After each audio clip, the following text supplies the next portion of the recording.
Feeling overwhelmed as a creator, you might be complicating things. This assumption or this belief that you sort of need to be everywhere is, yes, there are opportunities on all these different platforms, but the reason you're doing it, it's essentially like saying that there's not enough people on any one of these platforms for you to succeed. Josh Spector has over 50,000 subscribers for his newsletter For the Interested, and he runs the podcast I Want to Know. He helps creative entrepreneurs to simplify audience and business growth, and that's exactly what he shared in today's episode of Creators on Air. I'm a big believer in trying to simplify things. I think one of the biggest problems most people have is they've overcomplicated everything. And I actually think in most cases, it seems counterintuitive, but in most cases, if you do less, you will actually go further and grow faster, right? So one example of that is I think most people are on way too many social platforms. I recommend that people focus on one platform, maybe two.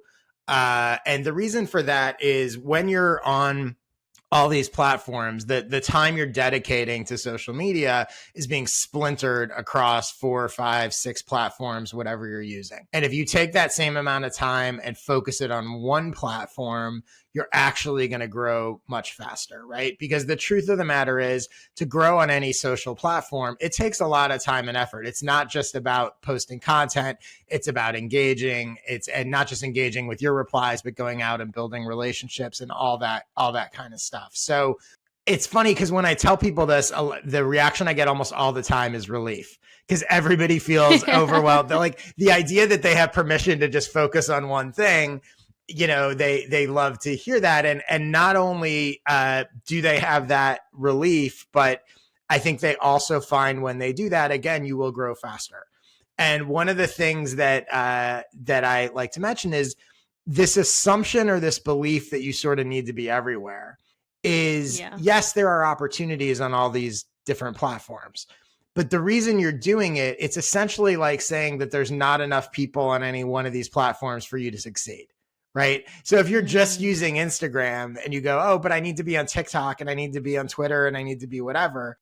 And it's like, well, you don't think there's enough people on Instagram for you to succeed, whatever it is that you're trying to do. Like you only want to work with or can work with 10 clients a year. Like, you don't think you can find 10 clients on just Instagram? True. So I think, and that's just the social media perspective, but it extends to everything that I do in my belief on all this stuff, right? Simplify it all down, do less. You see people that they have 300, or 20 different products. And it's like, you know what? If you had 2 products, you probably sell more and make more money and be more focused. So yeah, I'm a big believer in simplification. I love that advice. And you're right. It is a relief to hear it even from me. It's like, oh, thank you for saying that. Yeah. But how do you decide what to simplify down to? Like, what is going to move the needle forward? So here's the way I think about it. And this is true of content business. It's sort of the kind of where I recommend people start in general. And that is, I think you want to go through a series of questions in this order, right? So the first one is, what's your goal? What are you trying to accomplish, right? Why are you doing any of this stuff? Right. And the goal is not, I want more followers, I want this, but like, just in general, like, what is it that you actually want? Right. What's the life that you want? What's the business that you want?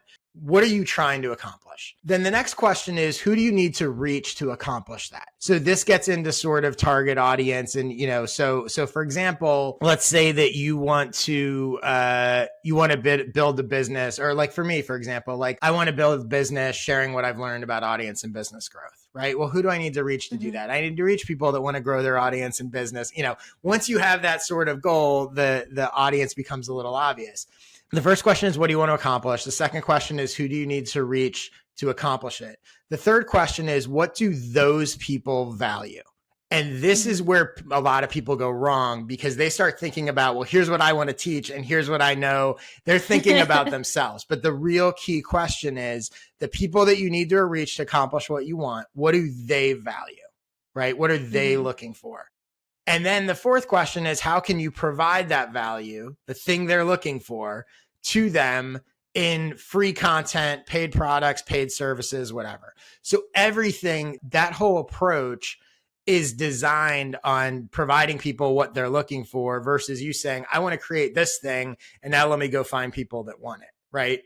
Yeah. And that's a mistake a lot of people make. So when you go through those 4 questions, what you wind up with is a very clear blueprint that now you know what kind of content to create, what to do on social media, how to engage with people, who you want to reach, and ultimately what you're gonna sell them. And I think that when you have that, now everything becomes simpler. Right. As opposed to what a lot of people are doing where they're like, oh, I'm on social media trying to build an audience and they don't really even, or they don't even know what they're trying to accomplish in the first place. Right. So they're just like, definitely, and the other thing I would say, the other mistake I see people make is they don't think about it that way. They just sort of pick a topic. So they go, I'm going to talk about self-improvement. Yeah. And it's like, okay, but what, like none of that syncs with anything else. And that alignment is really, really important and often overlooked. Yeah, I feel like you've been really calling me out so far in this episode, but it's something I needed to hear, so it's good. There you go. I wanted to talk about your newsletter because I feel like that's something you're really known for. So you recently tweeted, I used to say everyone should have a newsletter. Now I wish I had said everyone should have a good newsletter. Yeah. So what do you think makes a good newsletter? So the way I think about it is you want to provide specific value to a specific audience. Right. And it's interesting because I talk a lot about simplicity and I also talk a lot about specificity. Right. Lots of people are very generic. They're generic. And this goes into what I was saying about like they pick a topic and like, okay, here's my topic. But like, what is the specific value within that topic and who's the specific people that you're trying to reach? The more specific you get, actually, the easier it becomes to create stuff because you know exactly what you're trying to help people do. The other thing is when I say this to people, a lot of times I'll get the question of like, okay, well, how do I know what's valuable or how do you define value? So my definition of value is in most cases, like 99.9% of cases, value is transformation, right? So you want to help specific people get from point A to point B. If there's no transformation, it might be interesting, but it's probably not valuable. So you see this all the time where you have people writing about a topic and I'll even use we'll use the sort of creator world as an example. You will not see in my newsletter me link to or write a piece that's generally about like the state of the creator economy, because that might be interesting information, but what's somebody going to do with that?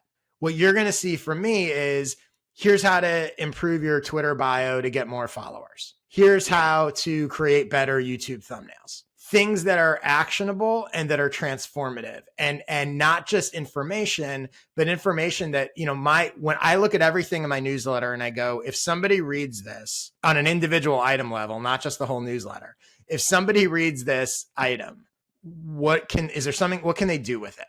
Because if they can't do anything with it, it's not valuable. It's interesting. And that transformation is really, really key, right? So like before I use the example of people who might just, they're like, okay, I have a newsletter about self-improvement.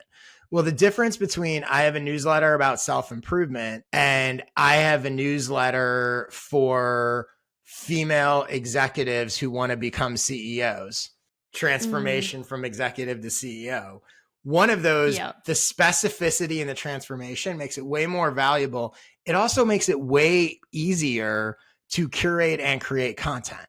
Like I know and the audience, right? So the audience of you become the self-improvement newsletter is one of a million self-improvement newsletters. And people are like, I don't know, maybe I'll subscribe to that, maybe I won't. But the female executive who wants to become a CEO newsletter, you don't have to sell them. Any female executive that wants to become a CEO is like, I am absolutely subscribing to this. Right. Yeah, exactly. And so that's the key. And I think it's the biggest, as newsletters have sort of boomed in the past few years and like everybody's starting a newsletter, the biggest thing I see is they're not the ones that sort of struggle or just kind of feel generic. They're not focused on a transformation and they're not focused on specific value to a specific audience. I really like how you actually defined value, because I feel like as creators, we hear all the time, provide value for your audience, but you've actually given that definition, which is really helpful. Your newsletter is really interesting because it's kind of got the same format. So it's like one paragraph long and then you share 5 ideas or links. How important is it to have kind of this familiar format for your audience? And how did you come up with yours? So mine definitely evolved over the years. It's probably changed I don't know, a handful of times over the past. I think I launched it in like 2016, which is wild. So over the past 7 years, but the format's pretty consistent. And I think format's really important for a couple of reasons. I think, yes, it's helpful for readers to sort of get in the flow and know what to expect. But I actually think in some ways it's more helpful for the creator because I know exactly what I'm looking for. People that are sort of just free forming, like, let me sit down and what am I going to write this week? That's certainly possible, but I think it's much harder. Like, I know every week what the sections of my newsletter is, and I'm just dropping, filling in the blanks, basically. I don't have to spend time thinking about what am I going to write about this week? What's my format going to be this week?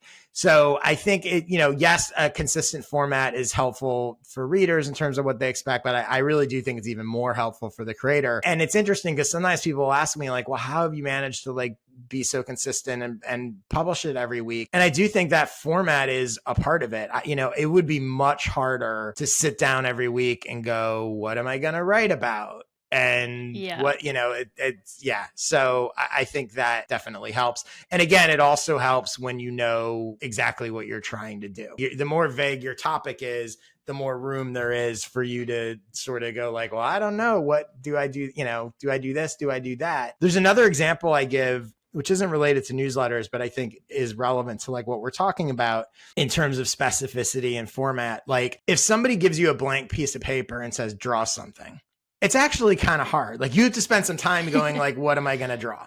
Right. Yeah. If someone hands you a piece of paper and goes, draw me a cat, you might be a terrible artist and you have no artistic ability, but you're immediately starting. Yeah. Like that, those constraints, those boxes that you can create for yourself of a format make things much, much easier. Right. And you can find plenty of freedom within that. Right. So I always have, for example, a little intro paragraph. I have a little like my final words of the week section. I have all the freedom in the world within those sections. So I'm not boxed in. And I think that's the sweet spot. A format that makes it easy for you each week and you're not staring at the equivalent of a blank page. But within that, you still have the freedom to sort of do whatever you want. So you don't feel stuck. Yeah, that makes a lot of sense. And Justin Welsh called you one of the best curators around because you do share links in your newsletter. What is your process for finding great content to share in your newsletter? First of all, Justin's awesome. And not just because he said that, so it's interesting. Like, I really don't spend any time specifically looking for stuff.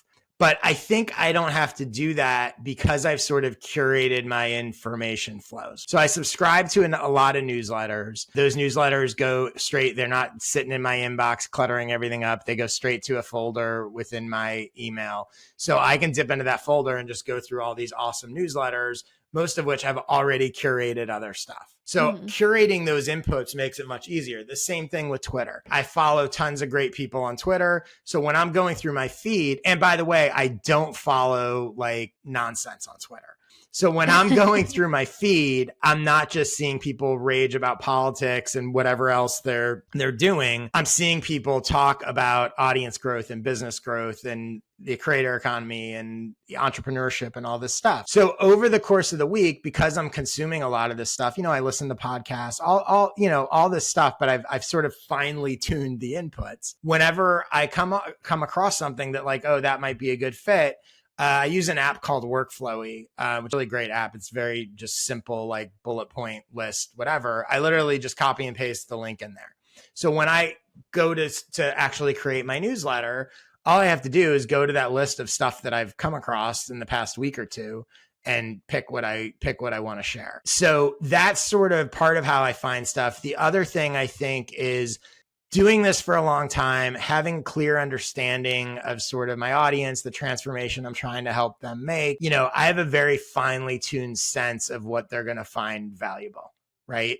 So I understand, and I think that helps as well. And again, being strategic about it, knowing like this might be really interesting, but I'm not going to share it if there's nothing for them to do with it. So I know what I'm looking for. So as a result, it's very easy for me to go. And also I pay attention. I've been doing this newsletter for a long time.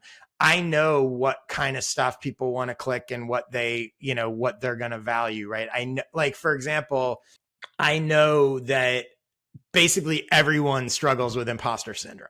So like, I know if I share something about imposter syndrome, that's going to get a lot of clicks, right? Like, and people are going to, be interested in it. The other thing I would say in terms of how I curate that's maybe a little different than how some people think about it. So my Sunday newsletter basically has like 5 main sort of curated links. And my goal is not to have people click all those links.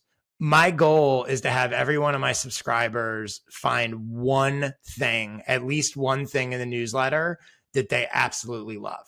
Because if they do that, that's all you need. If they do that, they're going to open the next issue, right? So with that in mind, the way I curate those 5 links is I'm not looking for stuff that necessarily is going to appeal to my whole audience. I'm looking for a mix of stuff so that everyone in my audience finds something that was like perfect for them. So I'll give you an example. If I share a link about how to grow your YouTube channel, probably 60 to 70% of my audience doesn't have a YouTube channel. So they're not going to care about that. They're not going to click it. They're not going to care. It's not relevant. But the people that have a YouTube channel are go, oh my God, this is the greatest thing ever. Right. So that's for them. Yeah. Right. So then I might have another link in there that is how to monetize your blog. Well, maybe 60% of my audience doesn't have a blog, but the 40% that does is like, oh my God, this is amazing. Right. Yeah. Then I might have a third link that is how to have your most productive workday ever. That's more broadly appealing, right? Yeah. So that's going to be relevant to almost everybody, right? There's very few people that wouldn't be interested in that. So I'm very conscious about that mix. You're never going to see like, oh, I might find 5 great articles about writing, but my issue is not going to be all writing articles. So it's going to be, here's a Twitter tip, here's a YouTube tip, here's a productivity tip. Usually this blend of a couple that are very niche, 1 or 2 that are more broad. And again, in my mind, I'm like, I don't care about them clicking every link. I just want them to see one thing and go, oh my God, this was awesome. I got to open it again next week. Yeah, I think that's a really interesting approach because I feel like a lot of people do really care about their like click-through rates and things like that. So do you look at metrics much, or how do you use analytics as a creator? I do look at them. I would say I look at them. I don't really chart them or anything like that, but I look at them anecdotally and be like, what I'm really looking for, does anything particularly jump out of like, oh, that link did really well, this link didn't do well. But I think it's also really important to look at it in context. So my link about how to have a more productive workday is going to be relevant to a larger portion of my audience.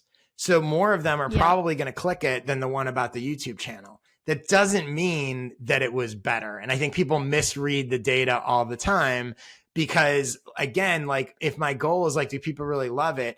I know that the YouTube channel has a smaller potential audience than the productivity one. Yeah. So it doesn't mean, but I think what sometimes people will do is they'll go, oh, well, when I do the productivity one, I get more clicks, so I should do more stuff like that. And I think it's sort of the wrong lesson to take away from it. So the other thing is, so I do look at that data, just generally, but there's also sort of other, and I guess it's more qualitative than quantitative, but like sometimes I'll share something and a bunch of people will reply to it. And that tells me something. Right. That tells me that's almost as important, maybe even more important as a signal. Right. And it doesn't have to be hundreds of replies. Right. 5 people might reply and say, I have 50,000 on my newsletter. I might get 5 replies that are like, oh my God, that thing, whatever. Most people are never going to reply. Like the majority is silent. Right. The majority is lurkers. Yeah. But if normally I get, I'm just making this up. If normally I get 1 person who says something about a link and this link get me 5 people who say something about it, that's telling me something, right? So there's those other signals that I think in some ways are just as important as kind of the raw data. Yeah, no, I agree with you. And let's talk about how you actually got to, 50,000 subscribers, because that's a huge amount. Have you found that there were any more effective growth strategies to others? Yeah, I mean, it depends. I mean, the whole newsletter thing has changed so much in recent years with recommendation tools and Spark Loop and all of this stuff. True. And they're definitely great. And I sort of tweeted about this the other day, and I use them. I like Spark Loop, and I've done paid stuff and I've done free stuff and whatever. So that has certainly sped up my growth over the past few months or year or whatever. That said, I think it's interesting because like to have a 50,000 subscriber newsletter now to me is not what it was a few years ago because of all these tools. Like it's sort of easier, and therefore I don't think that it necessarily means as much. Right. Like, you know, before there were not a lot of 50,000 subscriber newsletters. Now, there again, it's all perspective, right? Like there's still not, you know, there's still not a lot, but there's a lot more than there were.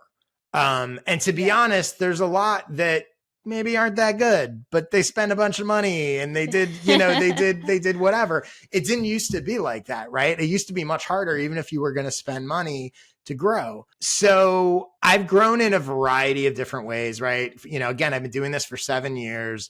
I've put out a lot of free content. Like, so people come through all different ways. I have spent some in the early days. I did some Facebook ads. So I've tried sort of, you know, I've done a lot of cross promotions. I've done all sorts of different things, and all of it has sort of led to subscribers. But I will say, you know, in the past few months, because of how much this sort of landscape has changed, it's a little weird. Like I'm not exactly sure how I feel about it. I don't feel at 50,000 subscribers that my newsletter, the day-to-day of anything, the business, any of it feels all that different than when I was at 25 or 30,000 subscribers. So that's interesting. Whereas I think when I was at, you know, the difference between 10 to 25,000 subscribers back a few years ago probably felt much different and bigger than 25 to 50. And I think a lot of that is because of the new ways that subscribers are coming through. And again, I like Spark Loop. I love those guys. I think it's an amazing tool, but not just them, but these recommendations things in general. The truth is a lot of people are opting in or signing up to pop-ups. They don't necessarily know what they're signing up to. And I see it sometimes, you know, I'll get replies to welcome emails because I send a welcome email that asks people what they're working on and how I can help them and whatever. And I'll get replies that have nothing to do with what I do. Oh, God. And I'm like, this person clearly has no idea what they're signing up for. Or they'll be referencing the newsletter that they actually signed up for, not realizing that they opted in and thinking their welcome email is for that. Right.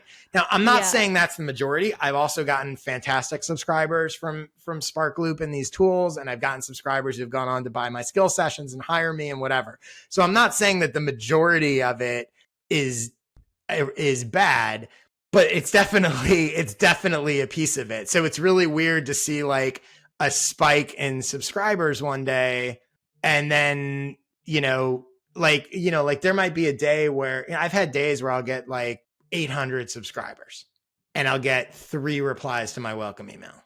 Right. And I'm like, that's not, something's off there. Cause then I'll have other days where I get 30 subscribers and I'll get 10 replies to my welcome email. So like, I definitely see a difference between the types of subscribers you're getting. And I think it's made me, again, not skeptical because there's a lot about it that's great. And I still use it, but the numbers are different, right? The numbers feel a little like crazy, it's a little crazy, right? Like when I look and I go, I got 800 subscribers today. Like it doesn't feel like it's just kind of, it gets weird at times. Yeah. So yeah. So I guess to go back to sort of the growth thing, what I would say is that like, I kind of think of the growth differently, right? The people that are coming to me and signing up because they saw me on a podcast, which by the way, fortheinterested.com/subscribe if you want to subscribe, but they saw me on a podcast. They read my blog post. That is a totally different version of growth than the recommendation engines, the people that are promoting me just so they can get paid. Like, it's a whole different thing.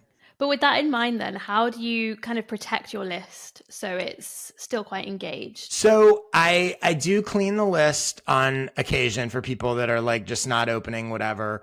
One, and this is both an advantage and a disadvantage, right? So sending basically a daily email. If people don't want it, they're going to be gone pretty quickly. So if every day they're getting an email and they're like, I'm a pharmacist. I don't even know why I'm getting this. Like, I'm not interested. They're going to go, right? Whereas if you send sporadically, they might sort of be around for a while. So some of it sort of they self-select out. Now, what's interesting about that from a growth perspective, this is another thing that people don't realize, like no matter how good your newsletter is, you're always going to have unsubscribes. And so the bigger you get, the more unsubscribes you're going to have. So every day, like I have a very engaged, very good, people like my newsletter and whatever. But every day when I send a newsletter, 70, 75 people unsubscribe. So what that means is even to stay even, this is the thing that people don't realize when a lot of times people ask me like, well, should I go to a daily instead of a weekly or whatever? And I think it all depends on what you're trying to do and your audience and all of that. But one of the things I say is I was like, you need to be aware that just like every time you send a weekly, you get a certain percentage of people that unsubscribe. Now you're going to send 5 or 6 times a week. So, right. So if let's say, even if I have 50 people unsubscribe every time I send and I send 6 times a week, I'm losing 300 subscribers a week with an amazing, like great engaged newsletter that people love. So that means even to break even, I have to add 300 subscribers a week. Right. So, right. So I think that's the other thing that's interesting is you realize as you get bigger, it becomes harder and harder to grow, even though your newsletter is good, just because, and again, with the frequency of send, right? So that's a thing that I think a lot of times people don't see. And by the way, like those unsubscribes don't bother me because I like, not that it feels great. Like nobody's like, yay, unsubscribes. But to me, for anyone, like, unsubscribes just means that it's not for them. It doesn't mean the newsletter is not good. Like, it just means that like, they're not the right people. Like, that's fine. Please. I don't want to keep sending you emails if you don't want it, like unsubscribe. So it's a piece that a lot of people don't really think about and consider. Yeah, no, I think that's a good perspective to have because I think a lot of creators think that if they're, like larger creators, that things are just so much easier. So I think it's good to share that perspective. Yeah. Let's talk about Twitter because I feel like you're also very well known on Twitter, and most of your tweets seem to perform really well. So do you have advice on how to write in a way that captures people's attention? That's a very simple question that could probably be like a full semester course answer. Again, I think it's very much rooted in what I said before about, right, the clearer you are about specific value to a specific audience, the easier all this stuff becomes. So I think about it very much in the same way, try to share actionable stuff. One thing I don't do is I am a big believer in sort of focusing on whatever your niche is on Twitter. I think that, when you're posting about all sorts of different stuff, I don't think that helps you. So I pretty much only talk about sort of audience business growth stuff. I have lots of other interests, but you're not really going to see me talking about sports or politics or any of that other stuff. I think it's a mistake to do that. I mean, it's fine. I shouldn't say that. It's fine if that's how you want to use Twitter. But if you want to grow and you want to build an audience and I think you need to sort of stay focused on your niche. The other thing I would say is, again, specifics work really well. And I certainly sometimes post like general platitude stuff as well. But the tweets that work the best are really revealing things and they're giving the nitty gritty, right?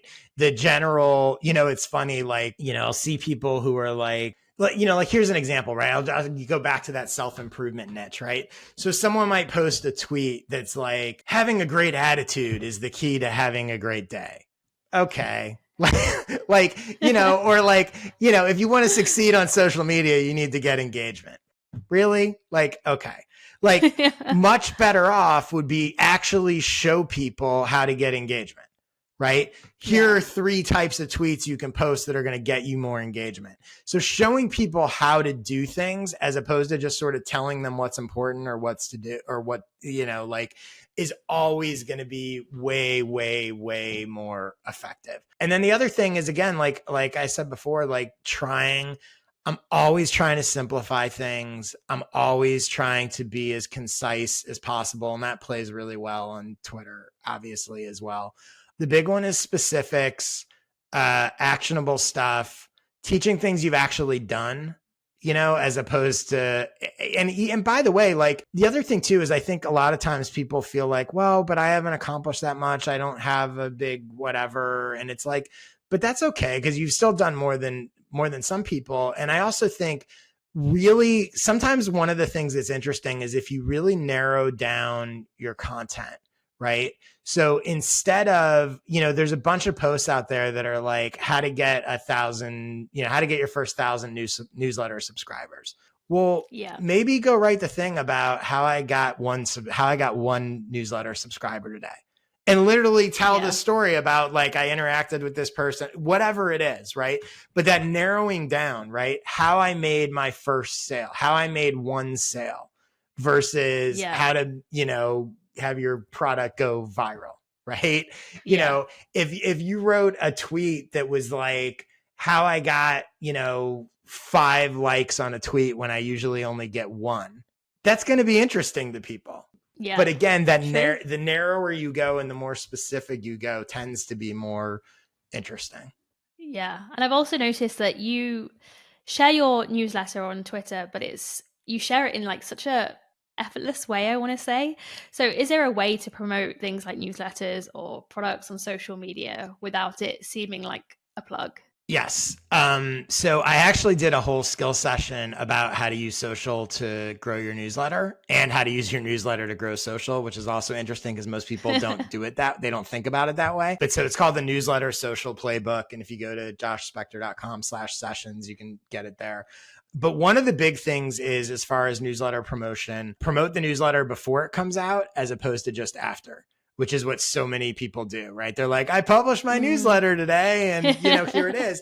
And that's fine. And you can and probably should do both, but there's way more incentive for someone to actually subscribe before it's come out. Afterwards, you send them the link and they go read it and they're like, okay, that's great. And maybe they subscribe, maybe they don't. But before, if you tease like what's going to be in it and they're like, oh, I definitely want to get that, I'm going to sign up for it. So one of the things I do that's really simple to promote it in advance is I will just take a screenshot of the headlines of link, like I'll write my newsletter, I'll take a screenshot and just share, here's what I'm sending to people tomorrow. And if you want it, and again, typically, hopefully, if I've done a good job sort of curating and writing those headlines, out of those 5 headlines, there should be something in there that people are like, oh my God, I really want to see that thing.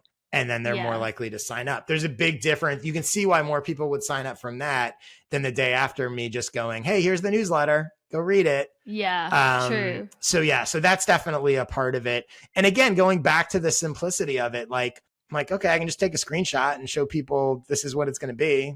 And if this interests you, go sign up. Right. Whereas a lot of people, and I promote it in various different ways, but one of the things I always say is like the best way to sell a product is to actually show people the product. So when you compare that to like, here's the 5 things I'm sending tomorrow versus I write a newsletter for creative entrepreneurs that has blah, blah, blah, blah, blah, blah, blah. Like, okay, like you can do that. And I do it sometimes and it works. Yeah. But it's much easier to just go, here's exactly what you're going to get if you sign up tomorrow. Yeah. Yeah. I think that's a really good system, actually, because it is a system that you're kind of doing the same thing each week where you're taking that screenshot and it's helped you to simplify that growth. Yeah. Are there any other systems that you've utilized in your business to simplify things and help grow things? Yeah, I mean, there definitely are. So I'll give you one. Again, I don't mean to promote it, but this is where all this stuff is. So my most recent skill session, this is super meta, is called the Session System. And it's basically all about the Skill Sessions business model and how people can apply what I've done to monetize their own expertise in their own niche. Again, joshspector.com/sessions to get it. But in that one, I go through exactly sort of how I create my skill sessions, how I promote them, how I monetize them, price them, all of that stuff, right? And so one of the things that I show in there, and actually you can see this, I did tweet it the other day, so you can actually see it on Twitter, the actual email. But one of the things that I do is to convert sort of free newsletter subscribers into buyers of my skill sessions. I have an automated email that a month after you subscribe to my newsletter, you get this email that says, hard to believe it's been a month. Thanks so much for your interest. I want to give you an anniversary gift. And the anniversary gift is a 50% discount on any one of my skill sessions. Just go here, tell me which one you want, and I'll give you a discount code and whatever.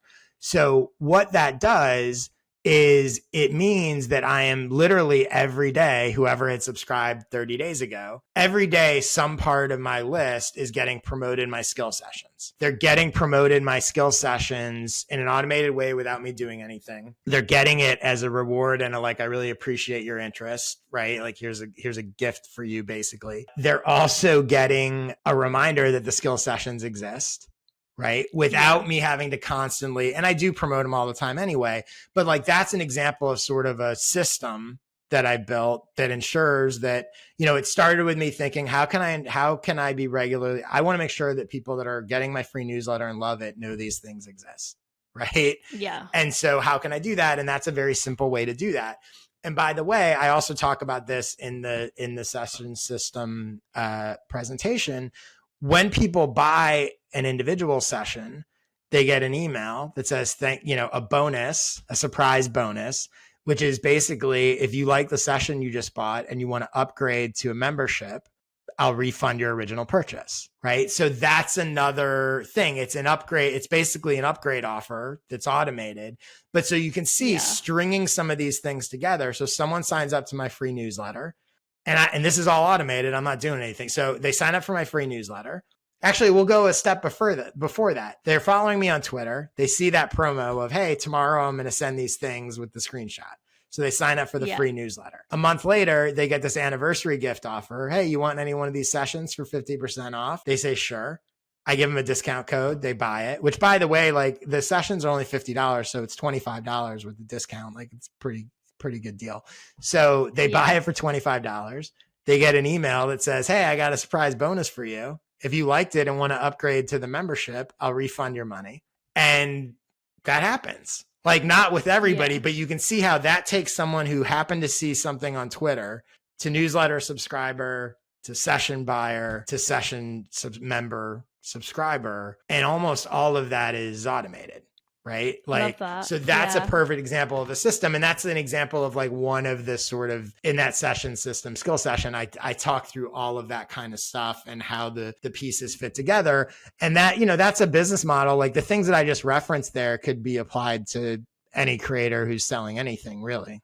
Yeah. No, I think that's really interesting. I like how your offerings almost link together in that way. Yeah. How did you decide, what your products were going to be or, what formats they were going to take? It's evolved like anyone else. I've tried a bunch of different stuff. Like most things, they don't work. They kind of work. You continue to sort of iterate on them. And so, again, for me, it was always all the things I've talked about, right? How can I simplify this both for me and the audience, right? One of the things that I always think about, there's two things that I think I do in almost everything that I create and sell. One, and free stuff for that matter. I'm always trying to think, how can I provide as much value per minute as possible? And that's sort of these skill sessions. They're no nonsense, right? I think most courses are bloated and overproduced. And they do that in part because they want you to go but look, you're going to get 300 hours of videos and 25 templates and blah. They're trying to show you how valuable it is. But I think it's just overwhelming and people don't want all that. To me, the goal is, how can I give people whatever the most important stuff is, the most actionable stuff is, in as short a period of time as possible, right?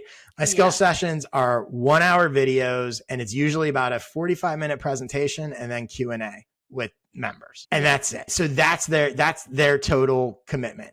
I put out skill sessions once every 2 months. So when people become members, it's not, you're going to get bombarded with a million things and a million stuff to, like, all of that is overwhelming. I'm going to cut right to the chase, and I'm going to go, here's what to do. Here's how I do it. Again, like the example I was just talking about, like, I'm going to show you the emails. Like, you don't need me to spend an hour talking about the theories and principles of writing sales emails. Here's the email I use for the upgrade offer. Like, take it, tweak it and make it your own, whatever. But like, here it is. Like, we don't need to talk about, here it is. Here's how I use it. Here's how it works, etc. That's how I think about a lot of this stuff. And again, it's always, even with the skill sessions, you know, members vote on the topics. So I don't want to create a session that people don't want. Right. So I give them 3 options before each one, and they tell me what they want. It's like, okay, you want to learn this? We'll do this. Right. Yeah. Like, I think so many creators and so many people are guessing. They're either creating what they want to create and then hoping someone wants it, or they're just sort of guessing. Right. Yeah. And it's like, you don't necessarily have to do that. The other thing I would compare it to, again, like value per minute, it's a membership, but there's no message board. There's no sort of like community piece like that. It's a membership, but it's not a community. And the reason for that is, while communities can be really valuable, and I belong to some myself, the truth of the matter is they can also be a huge distraction. And you wind up spending a lot of time in the community, chit-chatting with people, helping people, whatever. And the truth is that time would probably be better spent working on your stuff, right? So I very purposely, even though it would make sense, but I very purposely am like, yeah, we're not doing that. Again, value per minute. It's not a community. It's not a course. You're going to get once every 2 months, you're going to get a thing. And I recently added to it now a monthly jam session Q&A, which is, so one of the things I realized was a lot of my members, they may have questions. They may be working on something. They may need help. It doesn't warrant a full skill session. Right. And I was like, well, I could once a month come on, invite them on, ask me your question, and we just do like one-on-one feedback. Right. So it's really added a lot, because, you know, like someone will come on and they'll be like, hey, I'm working on my new sales page. Like, what do you think of this? And I'm able to look at it and spend 10 minutes talking to them, and everyone else is sort of on the call and can see the videos and all that stuff and go, hey, you know, you should change your headline from this to that. Like, that's super valuable for them. Yeah. But it doesn't make sense for a full skill session. No, definitely. Yeah. So it's, again, that's the North Star for me is always like value per minute, right? Like, let's simplify all this stuff. And it's worked well. But again, it was not that, like, this is an evolution, right? I had a paid newsletter. I had all sorts of stuff. And I've continually sort of refined it until, you know, the skill session model, which now has worked really well. Nice. I like that. I like how you've simplified things and taken things off your own plate, because I feel like for a lot of creators, it's just so easy to get overwhelmed by trying to do everything. So it's amazing. Yeah. And I think just along those lines, I think the other thing that it's really important to realize is your audience or your customers or audience, whatever you want to call them, they feel just as overwhelmed as you are.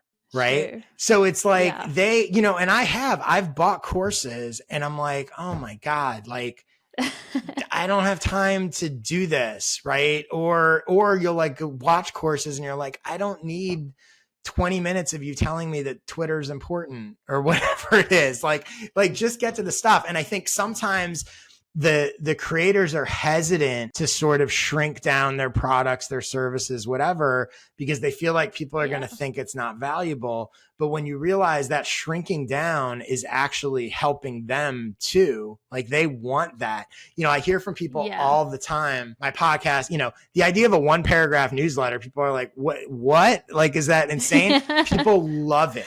They're like, I open your newsletter every time because I know it's going to take me 10 seconds to see your one sentence and decide if I want to look at it or not. And then I can move on. Whereas there's other newsletters that are amazing and packed with value, but it's like a slog.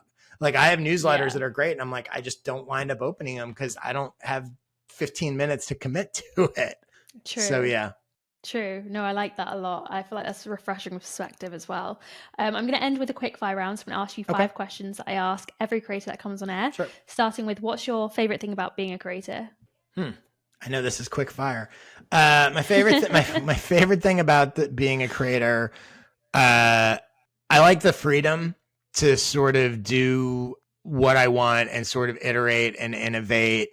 That I can kind of that all that matters is that I'm putting out stuff that my audience finds valuable. Yeah. That's it.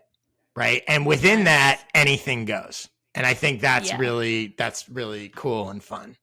And what's something that gives you the most inspiration for what you create? I consume a ton of stuff. There's a Steve Jobs quote that I completely relate to. And he said, creativity is just connecting things.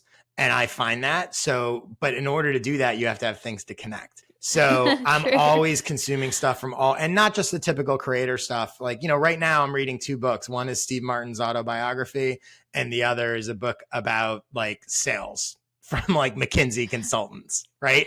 So that's very indicative of different types of ideas and art and business and stuff that I'm putting in. And that gives me things to connect that then, applies to other stuff. And what's a tool that helps you as a creator? I use Workflowy. I mentioned it before. It's really simple. I use it for everything from like my to-do list to notes, whatever. It's literally just like a bunch of bullet points nested within each other. But I use it constantly. I'm a big fan of it and highly recommend it. The other thing is a tool called Text Expander, which is awesome. That literally you just create snippets for whatever you want. And so for example, when I want to offer people a free skill session, I literally can just type like free session and it pulls up the full email that I had sent before. Oh, wow. Text Expander is really check cool. That out. Yeah. I'll have a look into that. What's something that helps you with your creator work-life balance? Paying attention to it, saying no, is really, really, really important, and the more, once I've gotten aware of it, one of the things I do is I really won't start something new without taking something off of my plate. So I think that's really, really helpful. It prevents you from just continually adding stuff. So yeah, I think that helps. And also understanding, recognizing that like, you're never going to be done. Like you're always going to have more to do than you need to do. And I think getting comfortable with that is really important. Like, I don't feel the drag of like, oh my God, I have so much, like you're always going to have stuff on your to-do list. Right. Like, so there is, once you realize that it's impossible to get it all done, I think you can be more comfortable with like, did I get a couple important things done today? And if so, that's great.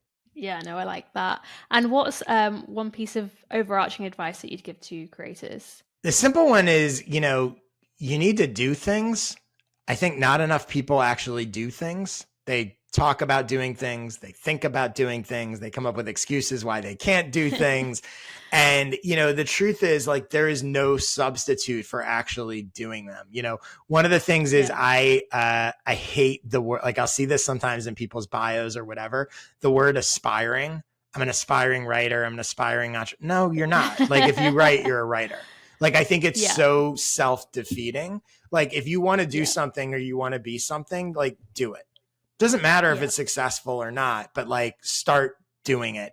And, I'm amazed at how many times, if you want to grow a newsletter or have a newsletter, don't spend 6 months researching newsletters, like start writing your newsletter, right? It's just the best way.